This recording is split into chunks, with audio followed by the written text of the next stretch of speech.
ഈ വീഡിയോയിൽ നിങ്ങൾ നെറ്റ് ഇൻകം, സേവിങ്സ് വർത്ത് ഇതൊക്കെ എങ്ങനെ ഇൻക്രീസ് ചെയ്യാൻ പറ്റും എന്ന് നോക്കാം. അതിനു മുന്നേ നിങ്ങളുടെ ബാങ്ക് അക്കൗണ്ടിലുള്ള പണം എങ്ങനെ സംരക്ഷിക്കണം എന്ന് ഞാൻ പറയാം. എൻ്റെ അക്കൗണ്ടിലുള്ള പണത്തിന് എന്താ പ്രശ്നം? അത് നന്നായിട്ടല്ലേ ഇരിക്കുന്നത് എന്ന് വിചാരിച്ചാൽ ഇന്ത്യയിൽ ഇൻഫ്ലേഷൻ്റെ റേറ്റ് 8% ആണ്. അതിനർത്ഥം എന്താണെന്ന് വെച്ച് കഴിഞ്ഞാൽ നമ്മുടെ കയ്യിലുള്ള മണിയുടെ വാല്യൂ ഡെയിലി കുറഞ്ഞുകൊണ്ടേയിരിക്കും. മനസ്സിലായില്ലേ? നമ്മൾ കടയിൽ പോയിട്ട് ഒരു രൂപയ്ക്ക് ചോക്ലേറ്റ് വാങ്ങിച്ചു കഴിഞ്ഞാൽ നമ്മുടെ പാരൻസ് ചുമ്മാ ഇരിക്കത്തേ ഇല്ല. ഞങ്ങളൊക്കെ അന്നത്തെ കാലത്ത് 10 പൈസയ്ക്ക് 10 മിഠായി വാങ്ങിച്ച് കഴിക്കുമായിരുന്നു എന്ന് പറയും. എക്സാക്ട്ലി അതാണ് ഇൻഫ്ലേഷൻ. അതേ 10 പൈസ കൊടുത്ത് ഇന്ന് നമുക്ക് 10 ചോക്ലേറ്റ് വാങ്ങിക്കാൻ പറ്റത്തില്ല. എന്തിന്? 1 രൂപ ഉണ്ടെങ്കിലും 10 ചോക്ലേറ്റ് വാങ്ങിക്കാൻ പറ്റത്തില്ല. 10 രൂപ ഉണ്ടെങ്കിൽ 10 ചോക്ലേറ്റ്സ് നമുക്ക് വാങ്ങിക്കാൻ പറ്റത്തുള്ളൂ. വിച്ച് മീൻസ് മണിയുടെ വാല്യൂ കുറഞ്ഞുകൊണ്ടേയിരിക്കുന്നു, കമോഡിറ്റീസിന്റെ വാല്യൂ ഇങ്ങനെ കൂടിക്കൊണ്ടേയിരിക്കുന്നു. സോ ഇന്ന് നമ്മുടെ കയ്യിൽ ഒരു 100 റുപ്പീസ് ഉണ്ടെങ്കിൽ 1 ലിറ്റർ എണ്ണ നമുക്ക് 100 റുപ്പീസ് കൊടുത്ത് വാങ്ങിക്കാൻ പറ്റും. ഈ 100 റുപ്പീസ് അതേപോലെ നമ്മുടെ കൈ വെച്ചിട്ട് നെക്സ്റ്റ് ഇയറിൽ നമുക്ക് ഈ സെയിം 1 ലിറ്റർ എണ്ണ വാങ്ങിക്കാൻ നോക്കിക്കഴിഞ്ഞാൽ 100 റുപ്പീസിന് ഈ എണ്ണ വാങ്ങിക്കാൻ പറ്റത്തില്ല. 110 റുപ്പീസ് ഉണ്ടെങ്കിൽ നമുക്ക് എണ്ണ വാങ്ങിക്കാൻ പറ്റത്തുള്ളൂ. ഈ ഇൻഫ്ലേഷൻ പലർക്കും മനസ്സിലാവാത്തതുകൊണ്ടാണ് അവരുടെ പണമൊക്കെ അവർ ചുമ്മാ ബാങ്കിൽ തന്നെ ഇട്ട് വെച്ചുകൊണ്ടിരിക്കുന്നത്. 1984 നിങ്ങളുടെ കയ്യിൽ ഒരു 1 lakh ഉണ്ടായിരുന്നെങ്കിൽ അതേ 1 lakh 1 ഇയറിന് ശേഷം അതിന്റെ വാല്യൂ പകുതിയോളം കുറഞ്ഞു കാണും. ഏകദേശം 56,000 ആയിട്ട് കുറഞ്ഞു കാണും. ഇനിയും 10 ഇയേഴ്സിന് ശേഷം അത് പിന്നെയും പകുതിയോളം കുറഞ്ഞു കാണും. സോ 1984 നിങ്ങളുടെ കയ്യിൽ ഒരു 1 lakh ഉണ്ടായിരുന്നെങ്കിൽ ഇപ്പോൾ നിങ്ങളുടെ കയ്യിൽ അതിന്റെ വാല്യൂ 5,000 ഒക്കെ കാണത്തുള്ളൂ. പണം കുറയത്തില്ല, ആ 1 lakh റുപ്പീസ് അതേപോലെ തന്നെ ഇരിക്കും.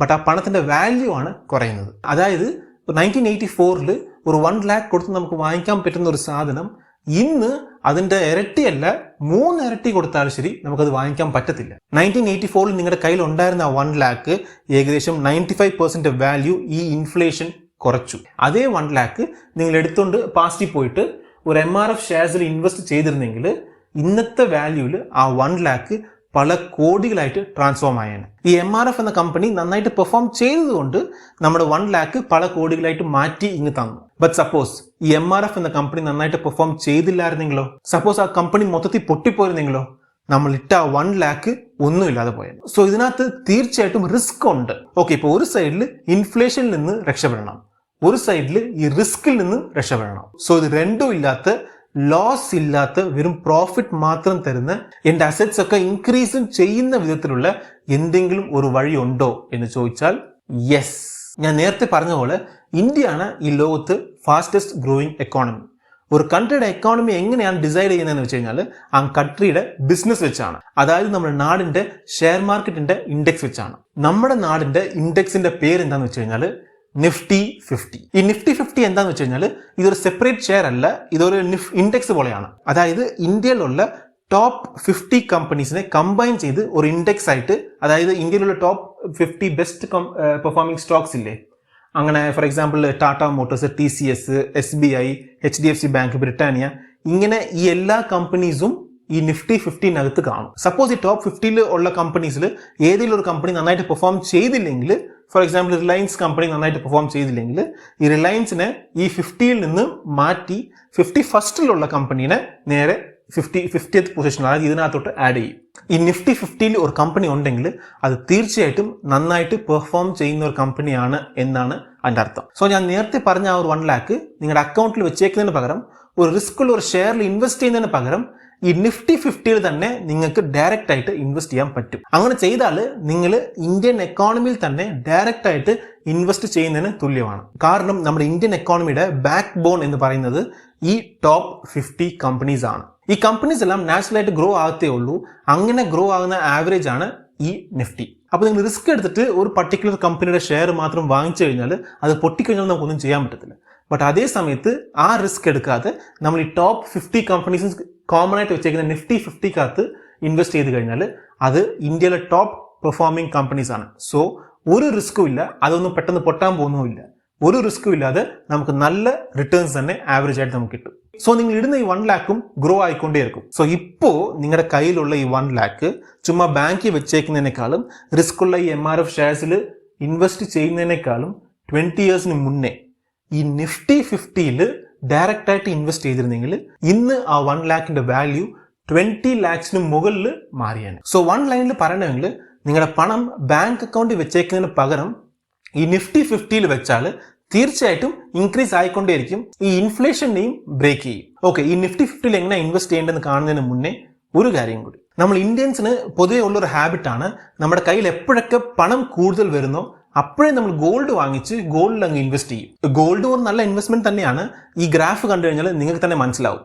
ഇതിൽ യെല്ലോ കളറിൽ ഉള്ളതാണ് ലാസ്റ്റ് 12 ഇയേഴ്സിൽ ഗോൾഡിന്റെ പ്രൈസ് ചേഞ്ചസ്. ഈ ബ്ലൂ കളറിലുള്ളതാണ് ലാസ്റ്റ് 12 ഇയേഴ്സിൽ നിഫ്റ്റി 50യുടെ പ്രൈസ് ചേഞ്ചസ്. ഒരു 10 ഇയേഴ്സിന് മുന്നേ ഗോൾഡിൽ നിങ്ങൾ ഒരു 1 lakh ഇൻവെസ്റ്റ് ചെയ്തിരുന്നെങ്കിൽ നിഫ്റ്റി 50 പോലെ 4 to 5 times ഇൻക്രീസ് ആയില്ലെങ്കിലും അറ്റ്ലീസ്റ്റ് ഡബിൾ എങ്കിലും ആയിരിക്കും. ഗോൾഡ് വെച്ച് കമ്പയർ ചെയ്യുമ്പോൾ ഈ നിഫ്റ്റി 50 നല്ല റിട്ടേൺസ് തന്നാലും ഞാൻ ആ നിഫ്റ്റി 50ൽ ഇൻവെസ്റ്റ് ചെയ്യണമെന്ന് പറയാനുള്ള കാരണം, നിങ്ങൾ ആ ഗ്രാഫ് ഒന്നുകൂടെ കണ്ടു നോക്ക്. എപ്പോഴൊക്കെ ഈ നിഫ്റ്റി 50യുടെ വാല്യൂ താഴോട്ട് പോകുന്നു അപ്പോഴൊക്കെ ഗോൾഡിന്റെ പ്രൈസ് ഇൻക്രീസ് ആകുന്നത് കാണാം. അതേപോലെ എപ്പോഴൊക്കെ ഈ നിഫ്റ്റി 50യുടെ വാല്യൂ ഇൻക്രീസ് ആകുന്നു അപ്പോഴൊക്കെ ഈ ഗോൾഡിന്റെ വാല്യൂ ഡിക്രീസ് ആകുന്നത് കാണുന്നുണ്ട്. ഇതിന്റെ റീസൺ ഭയങ്കര സിമ്പിൾ ആണ്. ഈ ഷെയർ മാർക്കറ്റിൽ ഇൻവെസ്റ്റ് ചെയ്യുന്ന എല്ലാവരും അവരുടെ 100% പണം ഷെയർ മാർക്കറ്റിൽ കൊണ്ടുപോയി ഇടില്ല. അവരുടെ കയ്യിലുള്ളതിന്റെ ഒരു 50% ഷെയർ മാർക്കറ്റിലും 10% ഗോൾഡിലും 10% റിയൽ എസ്റ്റേറ്റിലും ഇങ്ങനെ സ്പ്ലിറ്റ് ചെയ്തേ ഇടത്തുള്ളൂ. സോ ഈ ഇൻവെസ്റ്റേഴ്സ് എപ്പോഴൊക്കെ ഈ ഷെയർ മാർക്കറ്റ് കയറാൻ പോകുന്നു, ബൂമാകാൻ പോകുന്നു മനസ്സിലായി കഴിഞ്ഞാൽ ഈ ഗോൾഡിൽ ഇൻവെസ്റ്റ് ചെയ്ത മൊത്തം പണവും വിട്ടിട്ട് ആ പണം കൊണ്ടുപോയി ഷെയർ മാർക്കറ്റിൽ അങ്ങിടും. സോ ഒരു സൈഡിൽ അവർ ഈ ഷെയർ മാർക്കറ്റിൽ ഇൻവെസ്റ്റ് ചെയ്യുന്നുണ്ട്, അതിന്റെ വാല്യൂവും കൂടും. ഒരു സൈഡിൽ ഈ ഗോൾഡ് അവർ വിൽക്കുന്നത് കൊണ്ട് അതിന്റെ വാല്യൂ കുറയും.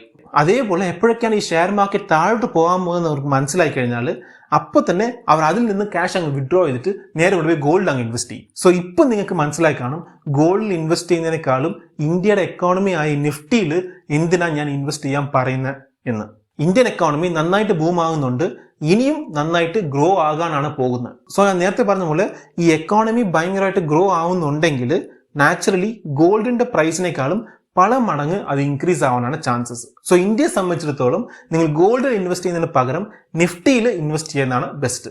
ഞാൻ എന്തിനാണ് ഇന്ത്യയെ സ്പെസിഫിക് ആയിട്ട് പറയുന്നത് എന്ന് വെച്ച് കഴിഞ്ഞാൽ, ഇപ്പൊ നമ്മൾ ജപ്പാൻ നോക്കിക്കഴിഞ്ഞാൽ അതൊരു വലിയ ഹൈലി ഡെവലപ്ഡ് കൺട്രിയാണ്. അത് ഇനി അങ്ങോട്ട് ഗ്രോ ആകാൻ പാടാ, കാരണം അത് ഓൾറെഡി ടോപ്പ് ലെവലിൽ ഗ്രോ ആയി നിൽക്കുക. സോ ആ കൺട്രിയുടെ ഇൻഡെക്സ് ഒക്കെ നോക്കിക്കഴിഞ്ഞാൽ ഓൾമോസ്റ്റ് ഫ്ലാറ്റ് ആയിട്ട് ഇരിക്കുന്നത് കാണാൻ പറ്റും. ബട്ട് ഇന്ത്യയെ നോക്കിക്കഴിഞ്ഞാൽ ഇപ്പോഴാണ് നമ്മൾ ഡെവലപ്പിംഗ് കൺട്രി എന്ന സ്റ്റാൻഡേർഡിലേക്ക് വന്നുകൊണ്ടിരിക്കുന്നത്. ഇനി നമ്മൾ ഡെവലപ്ഡായി ഹൈലി ഡെവലപ്ഡ് ആയിട്ട് മാറുന്നതിന് മുന്നേ കുറെ ഡെവലപ്മെന്റ്സ് ഉണ്ട്. സോ തീർച്ചയായിട്ടും ഇന്ത്യൻ എക്കോണമി വേറെ ലെവലിൽ ബൂം ആകാൻ പോവാണ്. അതുകൊണ്ട് തന്നെ ഈ നിഫ്റ്റിയിൽ ഇൻവെസ്റ്റ് ചെയ്യുന്നത് ഒരു ബെസ്റ്റ് ചോയ്സ് ആണെന്നാണ് എൻ്റെ ഒരു അഭിപ്രായം. നമ്പർ 1, ഒട്ടും റിസ്ക് ഇല്ല. നമ്പർ 2, ഇൻഫ്ലേഷനെ ബീറ്റ് ചെയ്യുന്നു. നമ്പർ 3, ഇന്ത്യയുടെ എക്കോണമിക് ഗ്രോത്തിൽ നമ്മൾ ഡയറക്റ്റ് ആയിട്ട് പാർട്ടിസിപ്പേറ്റ് ചെയ്യുന്നുണ്ട്. ഓക്കെ, ഈ നിഫ്റ്റിയിൽ എങ്ങനെ ഇൻവെസ്റ്റ് ചെയ്യണമെന്ന് ചോദിച്ചു കഴിഞ്ഞാൽ very simple. Zerodha, Upstox, grow, അങ്ങനെ കുറെ ബ്രോക്കറേജ് ആപ്സ് ഉണ്ട്. ഈ ആപ്പിൽ ഏതെങ്കിലും ഒരു ആപ്പ് ഡൗൺലോഡ് ചെയ്തിട്ട് ഒരു അക്കൗണ്ട് സ്റ്റാർട്ട് ചെയ്യുക. എന്നിട്ട് അതിൽ സെർച്ചിൽ പോയിട്ട് നിഫ്റ്റി ബീസ് എന്ന് ടൈപ്പ് ചെയ്താലേ ഫസ്റ്റ് റിസൾട്ട് ആയിട്ട് അതങ്ങ് വരും. വെറും 100 rupeesൽ നിന്ന് നിങ്ങളുടെ ഇൻവെസ്റ്റ്മെന്റ് നിങ്ങൾക്ക് സ്റ്റാർട്ട് ചെയ്യാൻ പറ്റും. ഈ നിഫ്റ്റിയിൽ എങ്ങനെ ഇൻവെസ്റ്റ് ചെയ്യണം എന്നതിനെ കുറിച്ച് സെപ്പറേറ്റ് ആയിട്ട് ഒരു വീഡിയോ ഉണ്ടാക്കണം എന്ന് നിങ്ങൾക്ക് താല്പര്യം ഉണ്ടെങ്കിൽ തീർച്ചയായിട്ടും കമന്റ് സെക്ഷനിൽ പറയാം, അതിനുള്ള വീഡിയോ ഞാൻ ഉണ്ടാക്കാം. ഈ നിഫ്റ്റി ഇൻവെസ്റ്റ്മെന്റിൽ റിസ്ക് ഒട്ടും ഇല്ലെങ്കിലും ഗ്രോത്ത് സ്ലോ ആണ്. ബട്ട് കുറച്ച് റിസ്ക് ഉണ്ടെങ്കിലും നല്ല ഗ്രോത്ത് ഉള്ള എന്തെങ്കിലും ഇൻവെസ്റ്റ്മെന്റ് ഉണ്ടോ എന്ന് ചോദിച്ചു കഴിഞ്ഞാൽ കുറേ ഉണ്ട്. അതിനെക്കുറിച്ച് ഇനി വരുന്ന വീഡിയോസ് നമുക്ക് കാണാം. നിങ്ങൾ ഈ ചാനൽ സബ്സ്ക്രൈബ് ചെയ്തില്ലെങ്കിൽ സബ്സ്ക്രൈബ് ചെയ്യുക, നോട്ടിഫിക്കേഷൻ ഐക്കണും ക്ലിക്ക് ചെയ്യുക. അപ്പോൾ ഞാൻ ഇനി അടുത്ത വീഡിയോസ് ഇടുമ്പോഴത്തേക്ക് നിങ്ങൾക്കത് നോട്ടിഫിക്കേഷൻ ആയിട്ട് നിങ്ങൾക്ക് വരുള്ളൂ. ഇനി അടുത്ത വീഡിയോ കാണുന്നവരെ ഗുഡ് ബൈ.